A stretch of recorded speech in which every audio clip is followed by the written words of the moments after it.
Bonjour chers camarades boursicotteurs, j'espère que vous allez bien. Le moins qu'on puisse dire, c'est que la journée d'aujourd'hui a été complètement débile sur les marchés. La bourse est hautement volatile et de nouveaux éléments sont venus s'ajouter à la liste d'inquiétudes, ce qui a secoué un peu plus les marchés américains au cours de la séance d'aujourd'hui. Alors dans cette vidéo, je vous explique ce qui s'est passé, je reviens sur mes prédictions de mercredi dernier et je vous explique ce que j'ai fait au cours des 3 derniers jours en bourse. D'abord, commençons avec les indices. Le S&P a fini la séance en hausse de 0,28 %, le Nasdaq de 0,63 % et le Russell de 2,29 %. Si vous n'avez pas suivi la journée, vous vous dites probablement qu'il ne s'agit que d'une séance boursière des plus normales.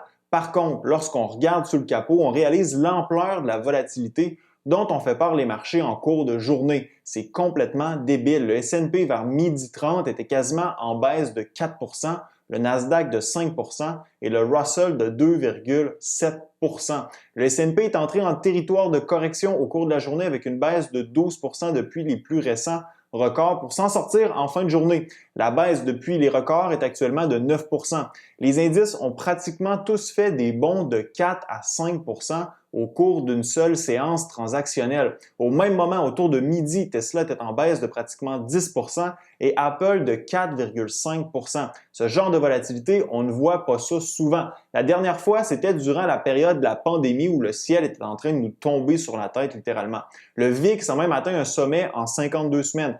Qu'est-ce qui cause tout ça? Vous le savez, la peur que la Fed soit agressive pour reprendre le contrôle de l'inflation. 2, 3, 4, 5 hausses de taux, telle est la question. La réduction du bilan, c'est du sérieux ou non? Peut-on encore compter sur la Fed pour rassurer les investisseurs en revoyant ses prédictions quant aux hausses de taux et à la réduction du bilan? La Fed va-t-elle répondre à des impératifs politiques pour ramener l'inflation sous contrôle à la veille des élections 2022 sans égard à la réaction que pourraient avoir les marchés? Est-ce en d'autres mots la fin du Fed put ou de la Fed venant à la rescousse des marchés? Comme vous pouvez le voir, plusieurs questions restent sans réponse et c'est d'ailleurs pourquoi les marchés paniquent. Nous sommes toujours engouffrés dans cette espèce d'épais brouillard dont je vous parlais mercredi dernier. En plus, ce matin, une couche de plus est venue s'ajouter à toute cette giblotte anxiogène. Les récents développements dans le dossier ukrainien viennent inquiéter encore plus les marchés. Essentiellement, pour ceux qui ne sont pas trop au fait du dossier, les Russes ont massé près de 100 000 troupes à la frontière ukrainienne et font planer le spectre de l'invasion de l'ancienne République soviétique. Les Américains ont d'ailleurs ordonné l'évacuation de leur personnel diplomatique et augmenté le niveau d'alerte pour des milliers de troupes de l'OTAN se trouvant dans des pays alliés situés à proximité de la Russie. Est-ce que la Russie va risquer une invasion de l'Ukraine? Les probabilités sont assez faibles. Par contre, Poutine cherche clairement à tester le leadership américain et le retrait du personnel diplomatique américain de l'Ukraine est clairement, selon moi, une démonstration de faiblesse de la part de l'administration américaine. Ça démontre qu'en cas d'invasion, les États-Unis ne défendraient pas l'Ukraine directement. Oui, il y aurait un renforcement important des forces en présence dans les pays de l'OTAN ayant une frontière avec la Russie, mais l'Ukraine est pour l'essentiel laissée à elle-même. Quelle serait la réplique américaine en cas d'invasion de l'Ukraine par la Russie?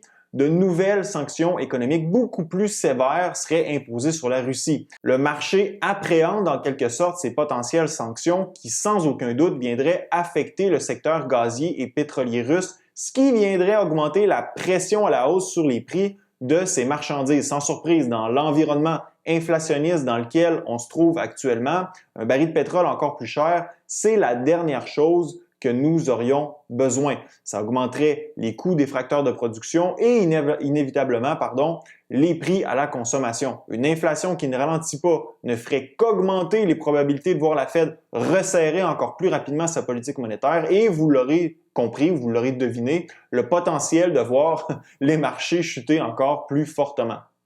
Cependant, tout ça reste à voir et ça ne me surprendrait pas que ce soit seulement 2 chiens enragés qui se regardent l'un l'autre sans qu'aucun ne décide d'entamer la joute. On ne fait que se tester selon moi. Maintenant, mercredi dernier, je vous ai dit que je m'attendais à ce que le marché reste volatile en raison de toutes les questions sans réponse mentionnées précédemment. Je vous ai aussi dit que la journée de mercredi est très importante parce que nous verrons si Papa Powell peut nous sortir du brouillard en nous éclairant avec sa lanterne. Reste à voir si ce sera le cas, mais normalement, si la Fed clarifie sa feuille de route mercredi, les marchés vont réagir positivement. Si on reste ambigu quant au nombre de hausses ou quant au plan de réduction du bilan, les marchés pourraient rester volatiles. Dans mon cas, je penche pour la première option. Je crois que la Fed va nous éclairer et que les marchés vont se sentir apaisés par les paroles de notre cher Jérôme Powell. Je vous ai aussi dit qu'au niveau technique, je m'attendais à ce que le S&P 500 atteigne sa moyenne mobile 200 jours. Non seulement c'est chose faite, mais le support qu'offre cette moyenne mobile a été brisé. Le S&P est allé rebondir sur le niveau de support tout juste en dessous, autour de 4300 points, et on se croise les doigts pour qu'il soit maintenu parce que, dans le cas contraire, la souffrance est loin d'être terminée. Ceci étant dit, parlons de ma stratégie. Comme à l'habitude, ce n'est pas un conseil d'investissement, vous prenez vos propres décisions en fonction de votre profil de risque personnel. Je vous dis souvent que je reste sur les lignes de côté lorsque les marchés chutent de façon superficielle. Par contre, la semaine dernière, j'ai publié ce mémé sur ma page Instagram. D'ailleurs, si vous n'êtes pas abonné, allez-y tout de suite, allez vous abonner. Je publie plein de mémés que je juge être de bon goût. En fait, depuis jeudi dernier, comme je l'avais dit dans ma dernière vidéo, j'ai commencé à déployer mes liquidités. En fait, je suis en train de les liquider. Seul l'avenir nous dira si j'ai pris une bonne décision, mais j'ai acheté pour plusieurs dizaines de milliers de dollars en actions depuis jeudi dernier. À mon avis, c'est l'attitude à adopter lorsque les marchés chutent, comme ce fut le cas aujourd'hui. Regardez n'importe quelle correction boursière dans toute l'histoire du S&P 500. Dites-vous que le S&P 500 a toujours fini par remonter au-dessus du creux atteint lors de la correction. Maintenant, pour les actions individuelles, il faut faire attention. J'ai concentré mes achats seulement dans les titres où j'ai une conviction inébranlable. Certains d'entre vous apprécient avoir des noms.